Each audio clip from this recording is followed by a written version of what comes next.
Tere! Stuudiosse on jõudnud klassijuhataja Heleliin Talk. Tere! Nagu ma aru saan, te olete olnud nüüd esimest aastat olite klassijuhataja. Nii on. Ja te võtate ka endale uue klassi. Ja. Kuidas siis esimene lend teil möödus? No 10. klassis kõik hakkasid alguses suure hooga peale ja olid igast rebastereitsid ja toredad üritused ja käisime Pariisis näiteks klassiga ja aasta lõpus. Aga see distantsõppe ja see natuke seda motivatsiooni kindlasti võttis alla ja aga lõpetavad vähemalt, ütleme nii. Vaatame kolleegide poolt ühte videot. Milline kolleeg on Heleriin Talk? Heleriin on minule üks väga armas ja tore kolleeg.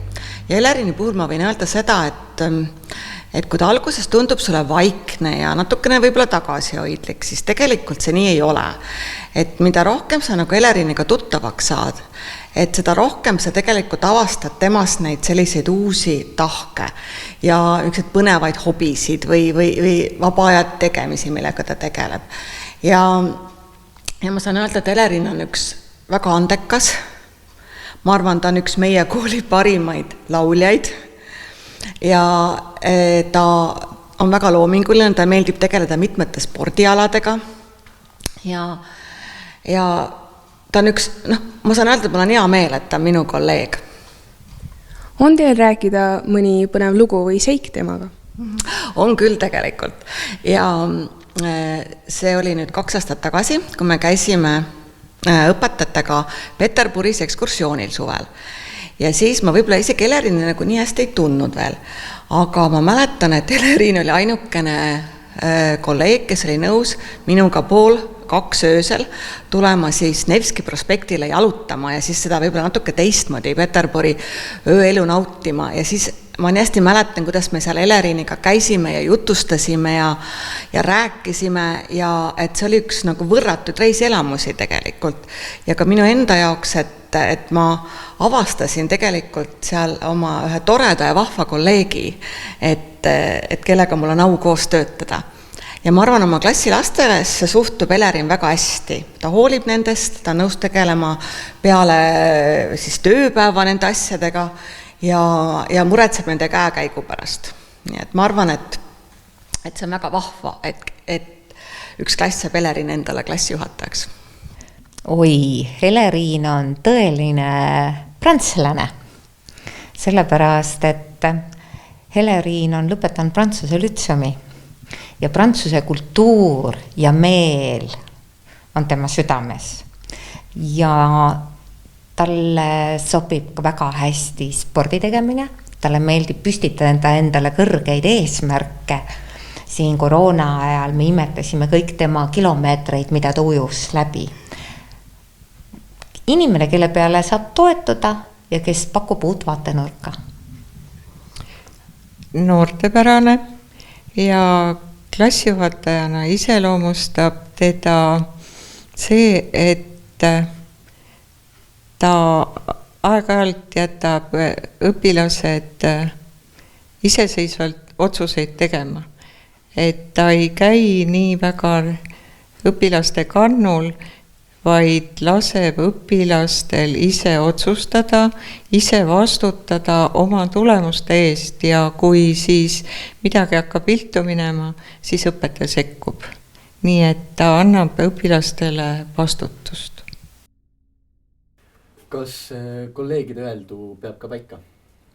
Loodaks siis küll, jah, väga ilusad sõnad olid kindlasti. Nüüd, kui vaadata teie eriala, siis vähemalt mina oma kogemusest tean, et paljud noored ei vaata just õpetajatööd nii ahvatlevalt. Et kas teil oli ka noorena mingeid teisi erialasid, mis tundusid huvitavad? Jah, tegelikult prantsuse keel ei olnud mu esimene asiga, mida ma ülikoolis õppisin. Et väiksena ma tahtsin saada arstiks, sest ema oli arst. Aga siis läks niimoodi, et ülikoolis oli jah, millega ma sisse keemiaga vist vedas alt, et matemaatika isegi meeldis, aga siis õppisin natuke geenitehnoloogiat, aga siis avastasin ikka, et see, mida ma juba koolist olin ise õppinud, see prantsuse keel ja kultuur ikkagi on südamelähedased ja no õpetamine ka, sest vanavanemad näiteks, mul on mõlemad õpetajad ja tädi on õpetaja ja nii et õpetajaid on ka palju. Nii et koolist jäi see prantsuse keele pisik külge, jah? Jah, see jäi arvatavasti oma kodukoolist, jah. Aga mis teid motiveerib enda töö juures? Mis on sellised kuldsed hetked, mille peal te töötate? No kuldsed hetked, neid võib olla kaheti mõista, et mõnikord kindlasti see, kui keegi õpilane, eks ole, näha enne, et talle see aine just väga meeldib, saab olümpiaadil häid tulemusi, see on alati antekatega tore tegutseda. Aga samas ka see, kui see nii-öelda see 3 poiss, eks ole, aga ta saab millestki aru ja sa näed, et tal läheb nagu silm särama, et see on nagu teine asi, mis ka motiveerib, et tõesti. Kui nüüd eriala korraks kõrvale jätta, siis mis on sellised asjad, millega te tegelete väljaspool kooli, hobid näiteks? No suvel näiteks on üks asi, ma mängin golfi ja siis mitte seda diskgolfi, vaid seda päris golfi. Ja siis seda Otepääl ja niimoodi ma olen ka golfikeskuses töötanud suviti ja teine asi on ujumine, midagi, nagu seal videos juba mainiti, et talvel ka basseinis ja niimoodi kuskil aasta jooksul 200 kilomeetrit enam-vähem tuleb täis. Kui nüüd tulla teie klassijuhataja rolli juurde, siis milline oli teie eelmine klass? Eelmine klass oli niimoodi, et jälle, et klassis on ju, kui need on sul üle 30 kõvasti, et siis indiviide on igasuguseid ja lõppkokkuvõttes oli ikkagi see, et kõik on heatahtlikud ja üksteise suhtes ollakse heatahtlikud ja see on nagu selline kõige olulisem asi, ma leian üldse. Kas on midagi, mida nad teile õpetasid? Ma arvan kindlasti kannatlikkust. Et ja järjepidevust kindlasti ka, et kui midagi oli, et siis kui sa kogu aeg nendega rääkisid, et seda tuleb teha, siis lõpuks sai asjad tehtud, et selline järjepidevus ja kannatlikkus. Kui võtta nüüd laiemalt meie kooliõpilased, siis kuidas te iseloomustaksite Petersoni kooliõpilasi? Jah, jälle, et raske iseloomustadest kool on tõesti nagu nii suur, et eks ole, gümnaasiumi kohta ikka väga-väga suur gümnaasium. Ja ongi, et õpilasi on igasugust, on nagu näiteks ongi, kes siin meediaga tegelevad, ongi just see, ma leian, et teeb selle kooli omapäraseks, et on nii palju erinevaid asju, millega saab tegeleda ja sa ei pea ainult ühele asjale kontsentreeruma, ongi, sa saad siis näiteks võtta ka seda keelt, samas ka meediat, eks ole, et ja on ka sportlasi palju, eks ole, et väga mitmekülgne, ma ütleks. Kas on mingi selline nõuanne, mida te tahaksite anda endale oma õpetaja karjääri alguses?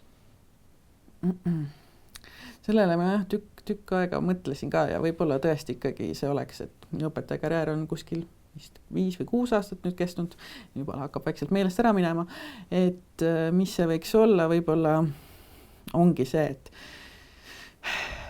võib-olla natuke rohkem vanakooli konkreetsust ja sellist, et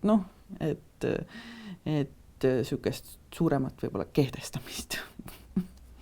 Kas see on ka selline asi, mida te praegu sooviksite enda juures muuta? Võib-olla jah, iga aastaga see kindlasti läheb paremaks ja niimoodi, aga ongi, kui sa oled loomuselt natuke malbem võib-olla, siis nagu ka kolleegid ütlesid, aga kindlasti see on muutunud aastatega. Aga mis on selline iseloomujoon, mida te peate enda tugevuseks? Ma arvan, et äkki ongi see empaatiavõime ja see, et ikkagi, et õpilasi on erinevaid ja sa ei saa kõiki võtta ühe puuga. See viibki väga hästi edasi järgmisse küsimusse, et kuidas te muudate oma klassiruumi selliseks, et nii head kui ka krutskid õpilased teie klassist läbi saaksid? No see ongi niimoodi, et ma arvan just see, et keeles on seda lihtne teha, sest on erinevad teemad, eks ole, ongi keeles sa räägid spordist, räägid ajaloost, kultuurist, kunstist, et igaüks leiab midagi, mis tegelikult teema poolest talle pakub huvi ja kui sulle see teema poolest pakub huvi, siis sul on võib-olla ka lihtsam seda keeleliselt natuke, et igaüks leiaks midagi, pole ju võimalik, et kõik ülesanded kõigile meeldiks ja kõigile oleks meelepärased, eks ole. Kas teie igapäevaelus või koolielus on selliseid kohti, kus te peate iseennast ületama? No ma usun, koolis on see pea iga päev, eks ole, ületad ennast ja jälle õpid midagi uut. Jah. Aga igapäevaelus? Igapäevaelus no ka ikkagi, ma arvan ka, et näiteks kas või need eesmärgid, mis sa endale sead ja kas või ma ei tea, ongi, et see aasta ujun 10 kilomeetrit rohkem kui eelmine aasta või midagi sellist, eks ole. Suur aitäh saatesse tulemast. Aitäh kutsumast. Ning kohtume järgmiste klassivaatajatega.